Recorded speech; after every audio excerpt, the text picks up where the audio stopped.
A'udhu billahi minash shaitanir rajim. Bismillahir rahmanir rahim. Alhamdulillahi rabbil alameen. As-salatu was-salamu ala ashrafil anbiya wal mursaleen wa ala ahli baytihi at-tayyibin at-tahirin al-ma'soomin al-mazloomin. Assalamu alaikum viewers. Welcome to the fresh episode of Quran and Science. Quran and Science, as our name signifies, we are apparently it seems that we'll be discussing the scientific phenomena alone, and to a layman it sounds as if we are trying to discover science from Quran, or we are trying to find the scientific annotations, or we are trying to find some scientific theories or scientific elements which have been mentioned and stated in the Quran.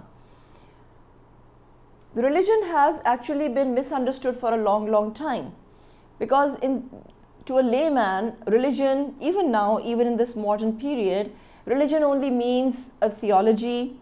It only means, it brings to mind something, a code of ethics, a manual of good and bad, how to live your life according to by performing good deeds and the bad deeds, and according to a set of laws and jurisprudence which have been devised and designed by the divine authority. So for a long period of time, until 3 to 4 centuries ago, it was looked down upon, in the sense that scientific discussions or scientific theories have nothing to do with religion, that they are two strictly different entities, they are two strictly different disciplines. But this was the reason why Aimma Tahirin alayhimus salam, they dispense their energies, they dedicated their lives in the promulgation, in the imparting of the knowledge. And we see that in order to make the Quranic inferences about science understood by the layman, we see that Maulai Kainat, Imam Ali ibn Abi Talib alayhi salam, he infused, or he included his sermons by the scientific inferences, by mentioning wherever relevance required, wherever there was any slightest of relevance to whatever he was dictating to people, to whatever he was addressing to people, that we see that the khutbat of Nahjul Balagha, the sermons of Nahjul Balagha, they are brimming with scientific discussions. And we see that Nahjul Balagha, after Quran, is on pretty much, it's very heavily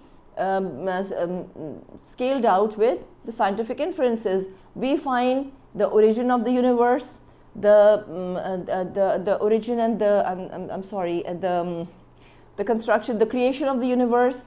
We see the discussion about the stars and the moon, the movement of the planet. We find the discussion of how the earth was created, how the floor of the earth, how the continental masses were built.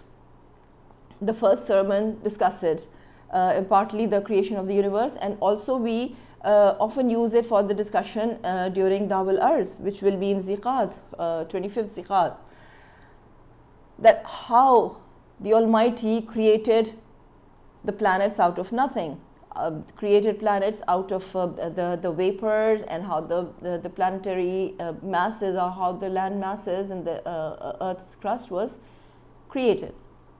Then we find some amazing discussions about various insects, like for example ant. There's a very detailed description about ant by Maulai Kainat. They are like various birds which have been discussed in various sermons by Imam al-Muttaqeen. For example, one of my favorites is the discussion about peacock. There's a very elaborate discussion about the body and the originality and the uniqueness of the peacock, and how he has related it and its character to the character of the human beings, to the ego and to the personalities of certain human beings. So Ahl Bayt and Quran, these were the two things that Rasul Akram sallallahu alaihi wasallam strictly mentioned during his last hours of before he passed away, before he left this world, that I'm leaving amongst you two weighty things, Quran and the Ahl Bayt, and they will never leave each other, they will not part from each other until they both meet me at the Hawd-e-Kawthar.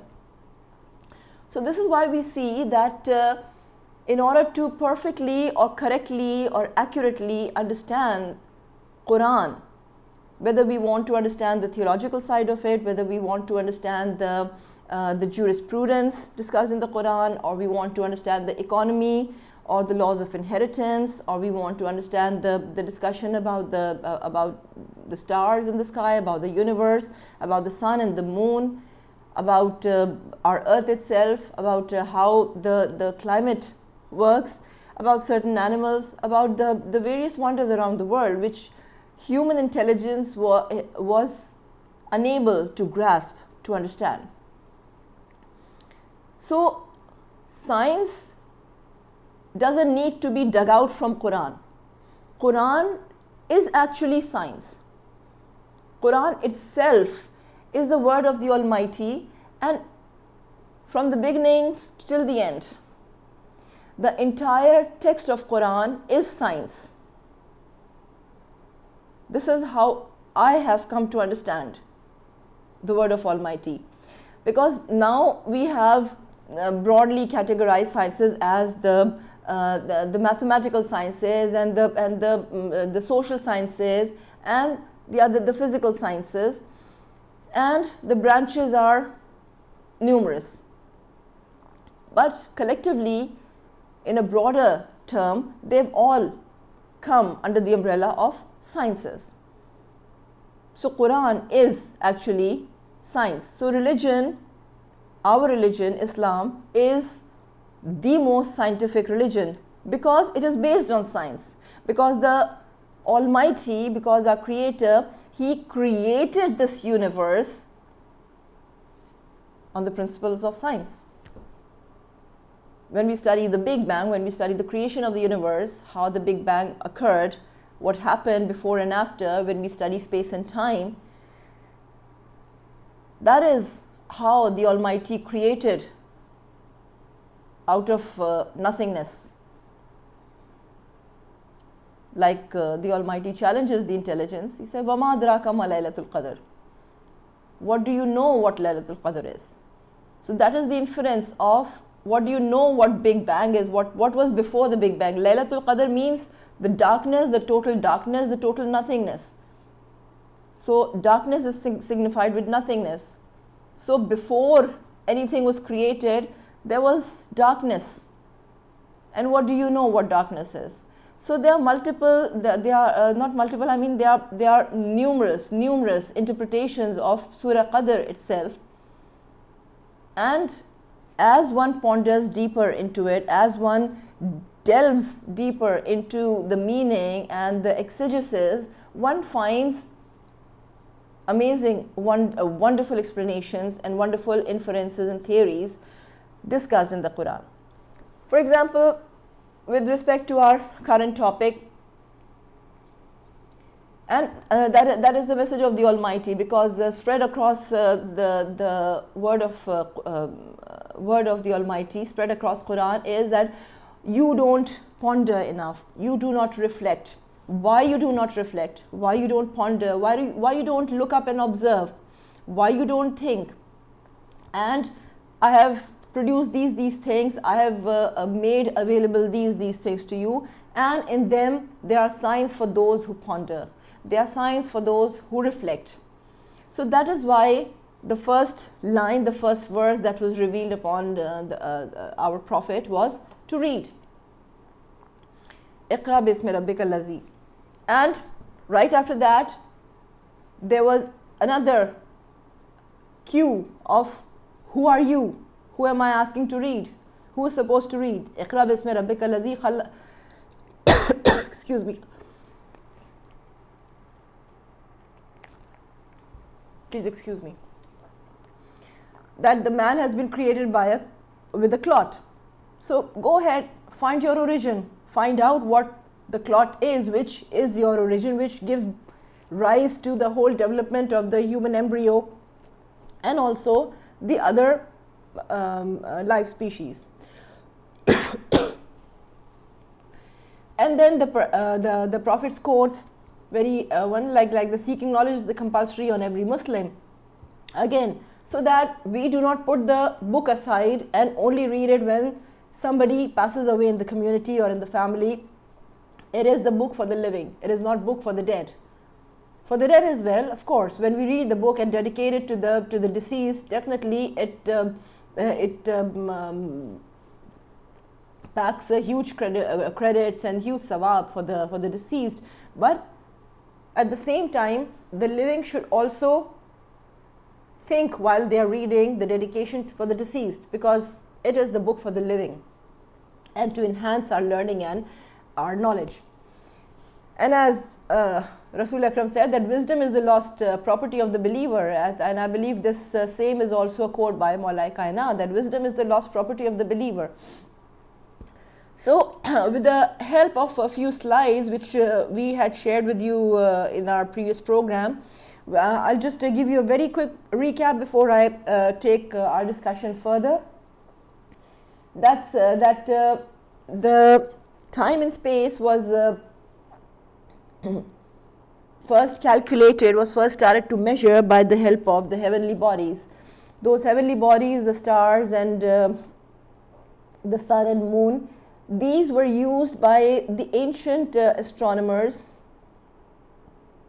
to help calculate and navigate, to help calculate the time and to navigate. For example, the stars, they apparently seem to be more fixed, and the time and their positions in the universe seem to be more stable, and they also seem to be fixed to a certain time period. So they were mainly used for navigation purposes, such as the North Star until very recently, and even now, before the invention of the GPS system, there were some conventional methods which are always taught to the seamen, especially to the seamen for the sake of navigation, that in case all the electronics fail for some reason, due to some accident or due to some attack of some kind, if all the electronics fail, then the seamen or the navigators should still be able to find their way in the open sea, should still find a way to lead them and to navigate themselves to safety.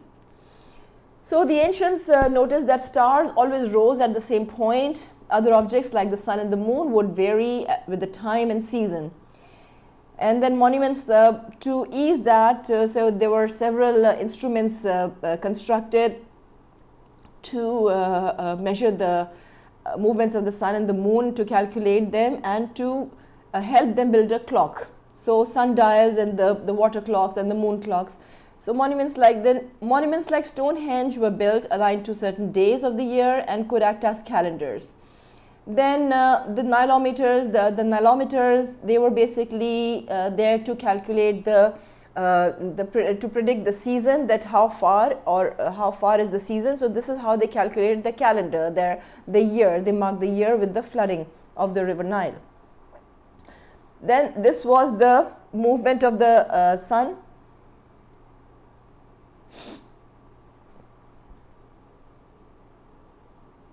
This is how, like if you mark the setting and rising of the sun every day, so you will see that the sun never sets and rises from the same point.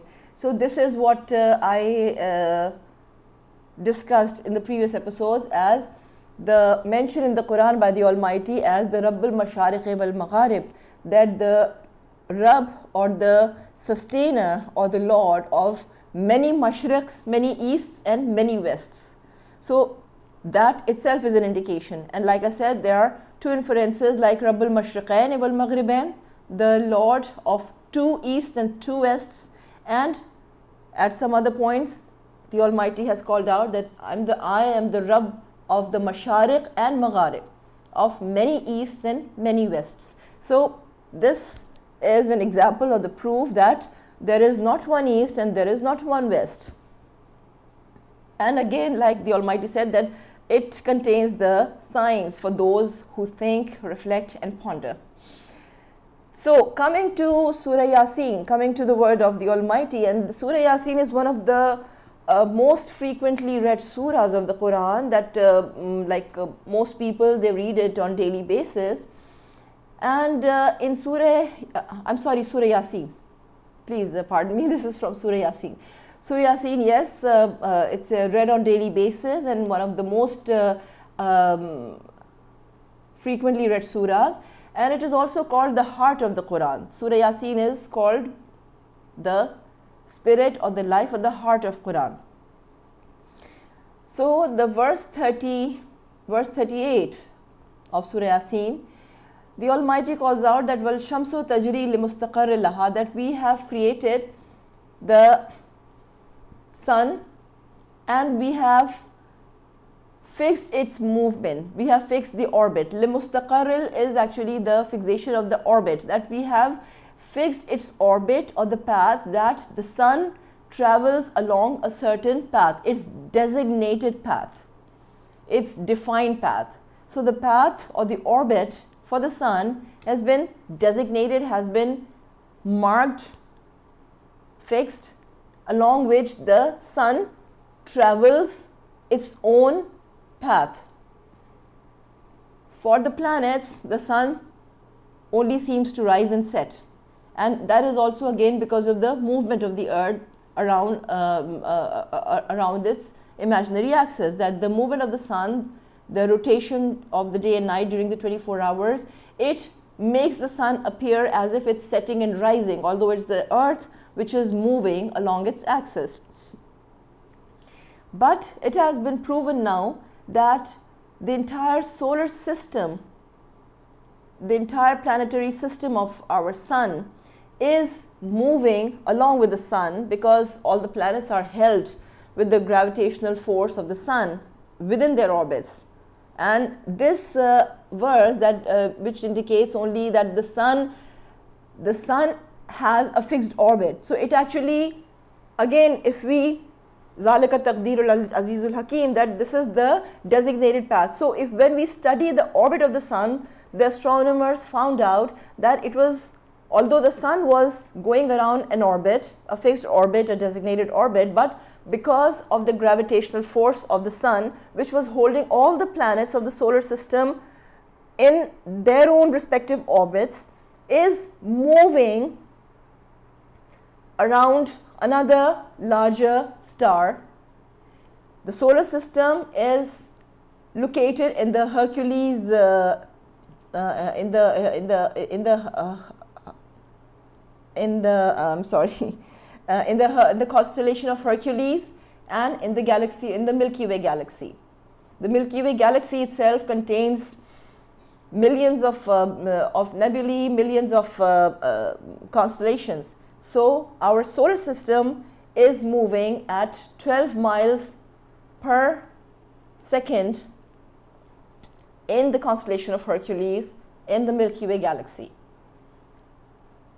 So that again proves the point that no heavenly body is stationary.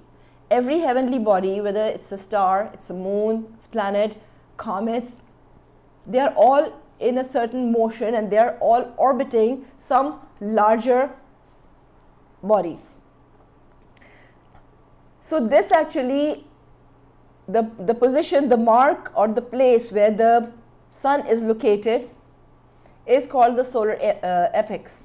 The notion of a settled place, like what I said, that mustaqarr laha, the term used here by the Almighty, the mustaqarr laha, that is, it initially made people think that the sun is fixed, because mustaqarr is from qarar, to be fixed, to be appointed at one place, but it's not. What it actually means is that the path or the orbit is designated. So The notion of a settled place for the sun is vividly described in the chapter Yasin of the Quran, which we are discussing right now. The sun runs its course to a settled place, that is the decree of the Almighty, the All-Knowing.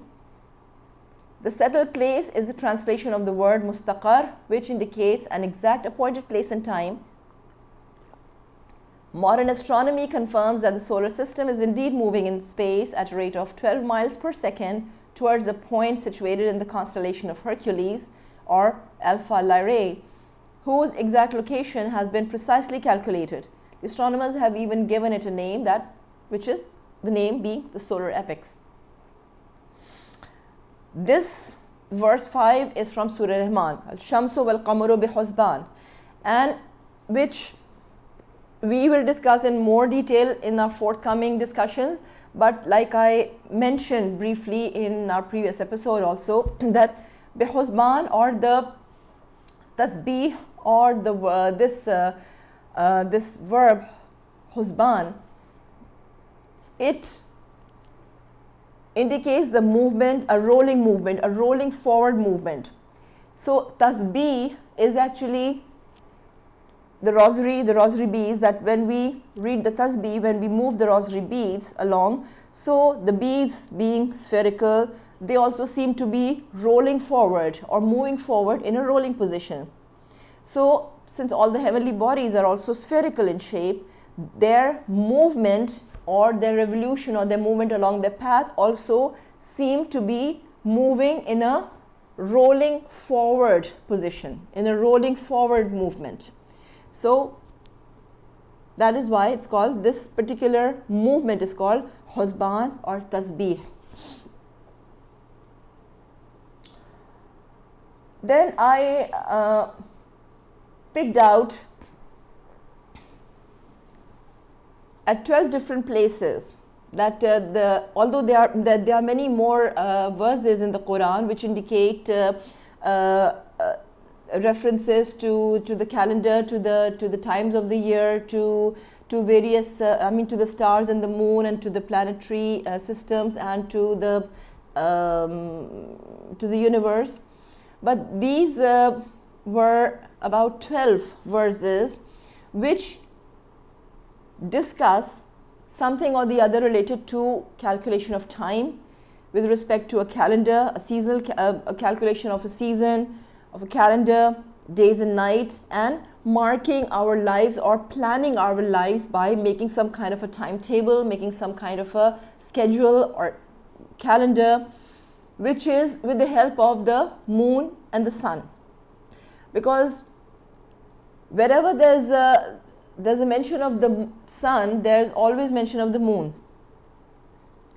Usually the sun and the moon have been mentioned together, that as soon as the sun passes away or the sun sets, the moon rises. So the moon seems to be following the sun. And at many places, Lail wa Nahar, like Lail wa Nahar, they also appear together.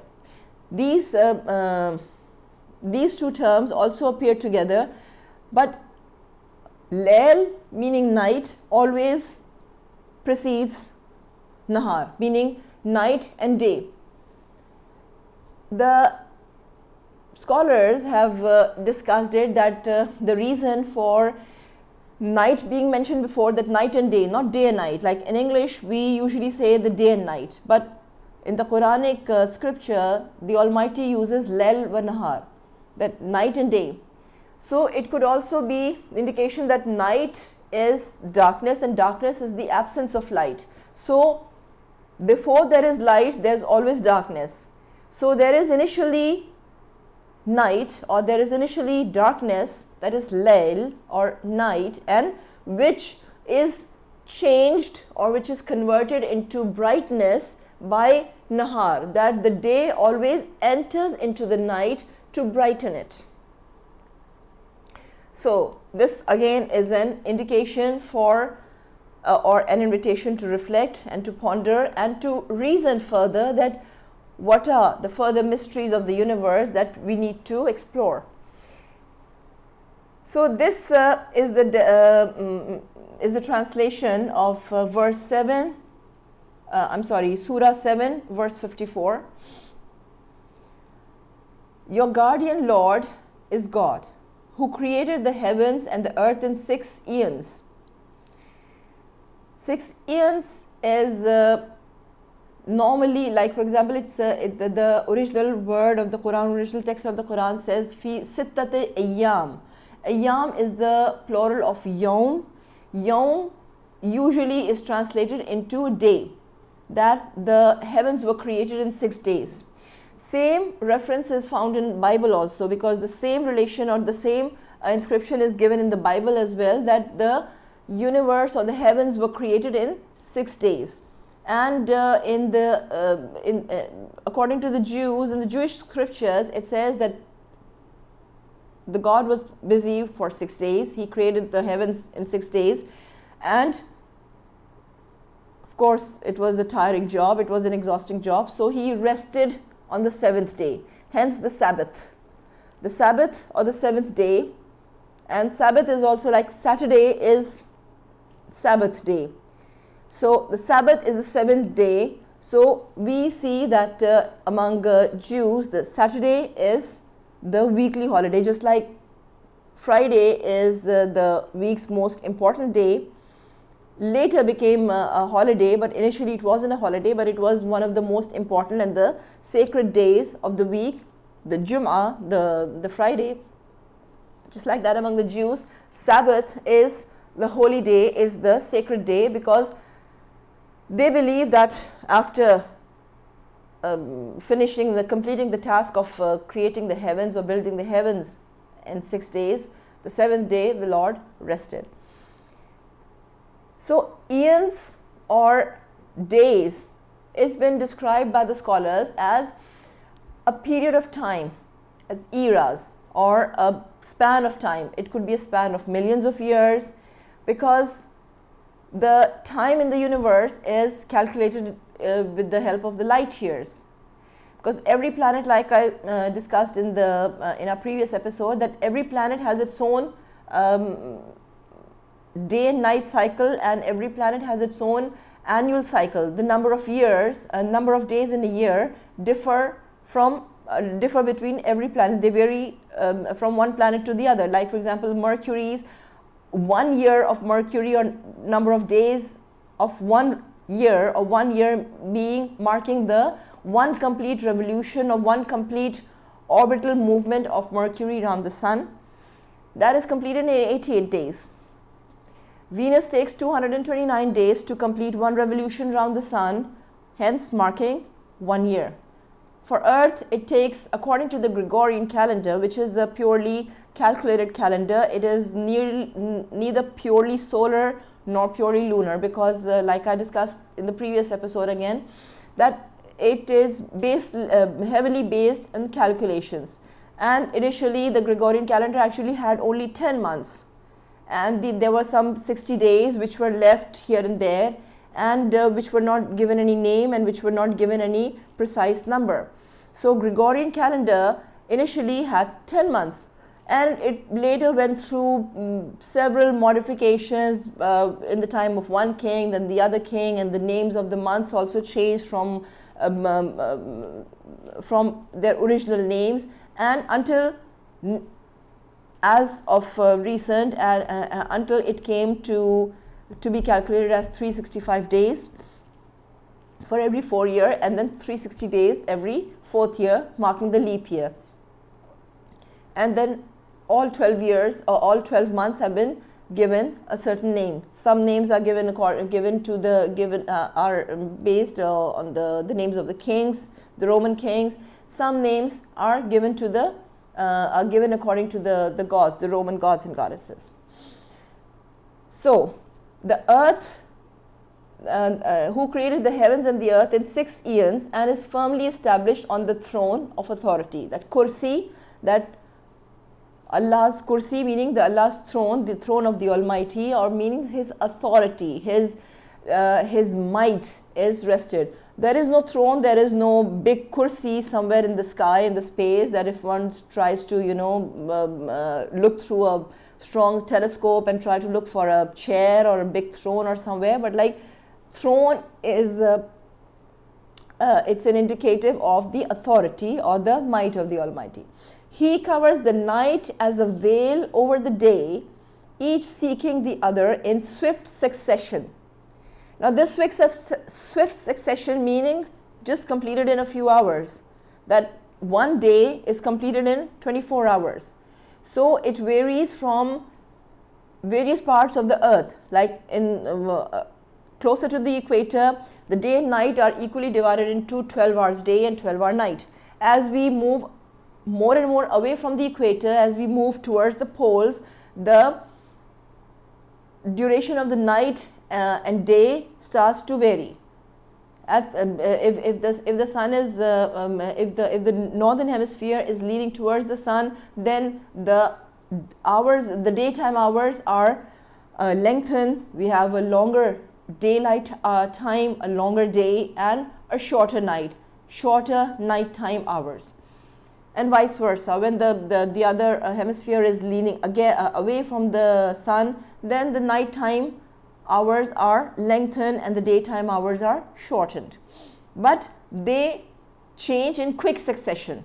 That is an hour, and like everybody knows how quickly an hour passes. He created the sun, the moon, and the stars, all governed by laws under his command. It is not his to create and to govern.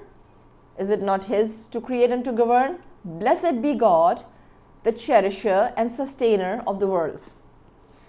That, of course, because such meticulously calculated movements by such heavenly bodies can only be possible by a divine authority such as the Almighty. Then the next verse is from Surah Tawbah, the 9th Surah and the 36th verse. The number of months in the sight of God is 12 in a year, so ordained by him the day he created the heavens and the earth. I'll go again. The number of months in the sight of God is 12 in a year, so ordained by him the day he created the heavens and the earth. Of them 4 are sacred. This is the ever true law of God. The 4 sacred months, like we've been mentioning it in our other programs also, like as you know, the month of Ziqad, marking the first month, Ziqad, Zilhijj, Muharram, and Rajab. These are the 4 sacred months in a year. So this is again through the prophets have been indicated, have been ordained by the Almighty, that which months or which days of the year or which particular time of the year should be reserved for secrecy.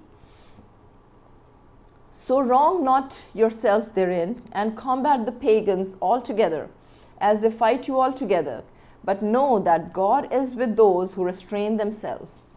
This is of course Surah Tawbah or Surah Barat, which was recited by Imam al-Muttaqeen, by Mawlai Kainat alayhi salam, when he was sent with these verses, and he very boldly and very fearlessly he climbed on top of the Khane Kaaba, which was the town center at the time, which was a citadel, and it was the common hangout for the pagans of during that time.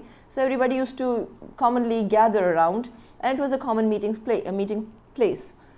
So such bold verses and such outright blunt verses could only be read out, could only be spoken out by none other than the Lion of God. The next verse is again from Surah Tawbah, again from the 9th Surah, verse number 126. Are they then not aware that they are being tested year in and year out, and yet they do not repent, and nor they do learn a lesson from it? Year in, year out again is an indication that one year does not also has a certain limited number of years. That 1 year, after 1 year is completed, you have to calculate various things by the number of years. For example, your age, or the expanse of any event, or when was a certain event that had taken place, how long has something been. So this is again is an entail like year in, year out. So I just explored and I found out these 12 verses which were combined and collected for the purpose of like that they indicate something related to a calendar and to a time span. Next is the 10th surah, Surah Yunus. He is in verse 5. He it is who made the sun a shining brightness and the moon a light, and ordained for its phases that you might know the computation of years and the reckoning of time. God did not create it but with truth. He makes the signs manifest for a people who have knowledge. Now this is a very clear indication of the solar cycle and the lunar cycle, and that you can use both for the purpose of calculating a year. Here I would like you to notice that the sun is defined as a shining brightness and the moon a light, and again manifests he makes the sign manifest for a people who have knowledge. So people being invited to reflect that there is a difference between a shining brightness and moon being a light, meaning the shining brightness as the primary source, the sun being the primary source of energy, sun being the primary source of radiance, sun being the primary source of light.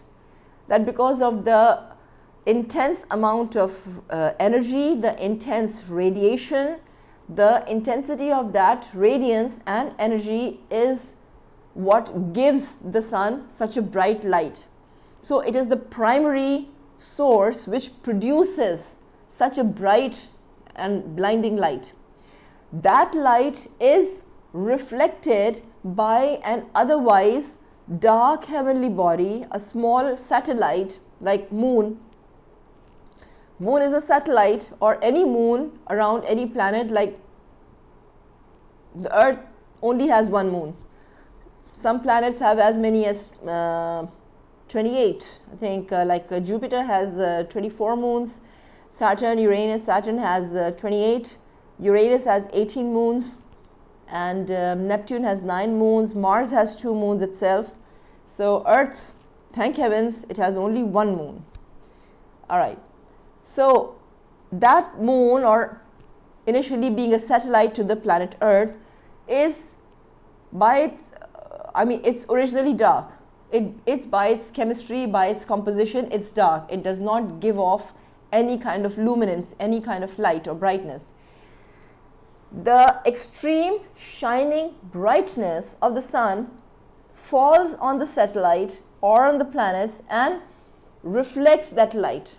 That light is reflected, and the reflected light is also bright, and because it's reflected, it's not as warm and hot and blazing and heat giving as the sunlight. So here the Almighty has given all the inferences, has given all the clues for us to reflect, to try to understand that the original source of light has warmth, heat rather, and a very shiny, blinding brightness. But any object that reflects the light, such as the moon, its light is weaker, more soothing, cooler, enough to comfortably brighten your nights so that you can find the way, you can walk around, you can find the way, but again not bright enough to disturb anybody who wants to go to sleep early, anybody who wants to rest, who likes it to be dark at a certain time, and that it's cool because it's being reflected, so it's a cooler light. Then God did not and ordained for its phases that you might know the computation of years and reckoning of time.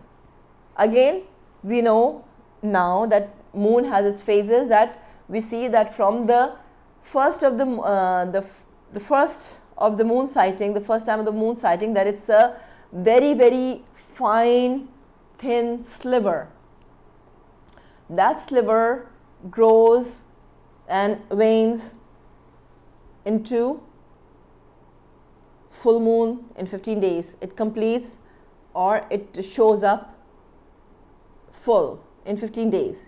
Then gradually it waxes into shorter and smaller size. So those are the phases of the moon, indicating months and reckoning of time or computation of years, indicating so that we can calculate our days and months and reckoning of time. God did not create it but with truth. He makes the signs manifest for a people who have knowledge. Next is, this is Surah Bani Israel, the 17th Surah and the 12th verse. We have made the night and the day as two of our signs. The sign of the night have we obscured, while the sign of the day we have made to enlighten you, that ye may seek bounty from your Lord, and that ye may know the number and count of the years. All things have we explained in detail. Now again, that we have made night and day, again like I said, it's always Lail wa Nahar. It's night and the day. Two of our sign, the sign, and this also indicates that sign of the night we have obscured, that we have kept the night hidden, and the night is taken over by the brightness, by the day. While the sign of the day we have made to enlighten you, that you may seek bounty from your Lord. Sunlight not only brightens up the day, but it is the source of life. Source of life for the plant life, for the earth, gives life to the earth, and not just through warmth and the light, but we all know the kind of nutrients and the vitamins and the chemicals that the earth radiation brings to earth, to human body, to animals, helps the vegetation to grow and to sustain on earth, and to help us seek our bounty and produce our livelihood. From your Lord, that you may know the number and count of the years. All things have explained in detail. There's another verse of Surah Bani Israel, which is about the timings of the prayer timings. I just remembered because I was reading it and I think it is verse number 78. It is verse number 78 that tells about that instructs the Prophet about the prayer timings, that O Prophet of God, O Muhammad, offer the prayers from when the sun starts to decline until the night time. So it's the marking, the timings of the prayers, the prayer timings, the 5 prayer timings, that what times of the day should you offer the prayers. So that also is indicated by the phases of the sun and the moon, that when it's night and when it's day, and when the sun is in the declining position at the time when the declination of the sun starts until the night time. So, I mean, these are just few examples. I mean, like I said, that the Quran is just waiting for us to open it up and explore. Then this is Surah 23, verse number 112 till 115. He will say, what number of years did he stay on earth? This is Surah Kahf. That they will ask about. This is referring to the people of the cave, the Ashab-e Kahf. That he will say, what number of years did you stay on earth? He will say, no, I'm sorry. This is, please, my mistake. Please pardon me. This is another. So that when the people will die and when they'll be resurrected, and they will ask, and thinking that they spend a long life on earth, they spend like maybe 88 and 85, 90, maybe 100 years on this earth, thinking that they spend a whole lifetime. So when they will die and when they'll be resurrected, he will say that what number of years did you stay on earth? They will answer that we have spent there maybe a day or part of the day, but as those who are able to count the time that we don't remember. He will say that you stayed not but a little if you had only known, meaning this time on earth that we are spending here and we take as our life, which is so uncertain, which we do not know how long it's going to last, how long are we going to live, how long is our age. But like there's a very popular, one of the popular Urdu verses that Saman 100 baras ka hai pal ki khabar nahi, that we plan for 100 years, we plan as if we are going to live for the next 100 years or maybe more, and we don't know what's about to happen the next second, that after this second, after this minute, what is about to happen, whether all this will cease to exist, whether this all will darken out and stop abruptly, whether I'll be here or not, because there have been such amazingly unexplainable and unexpected deaths that a person is sitting there among a group of people, even talking, and while saying or while eating or while sitting with others, just collapsed and gone. So this is what the Almighty means, that you will feel that like you stayed there but a little if you had only known. Did you then think that we created you in mere idle play and that you would not have to return to us?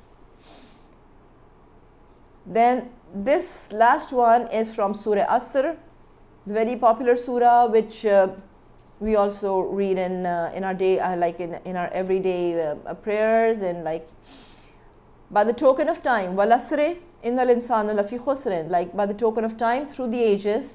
Again, asr means an era, period of time, a span of time. Innal insana lafi khusrin, verily humankind is in loss, except such those who have faith and do righteous deeds and join together in the mutual teachings of the truth and of patience and constancy. إِلَّا الَّذِينَ آمَنُوا وَعَمِلُوا الصَّالِحَاتِ وَتَوَاصَوْا بِالْحَقِّ وَتَوَاصَوْا بِالصَّبْرِ. So, haqq and sabr, these are the two guidelines that will help us follow the path of righteousness and the path of benevolence and the path of success. So with this note, I conclude my discussion of today. The topic is not concluded. We'll be carrying on with this topic, and in our next episode, inshallah ta'ala, I'll discuss with you the modern theories, like such as the theories of Einstein and Stephen Hawking, with respect and whatever in my very little minuscule knowledge I've tried to find relativity, because those scientists, they found relativity with the divine word. They found the relativity of their research with the divine word, and that was the epic of the knowledge. That was the epic of their research. After literally spending their entire lives in their research, in their knowledge, in seeking of their knowledge, in the end, it all indicated to the Creator. So with this note, I'll take a leave for now.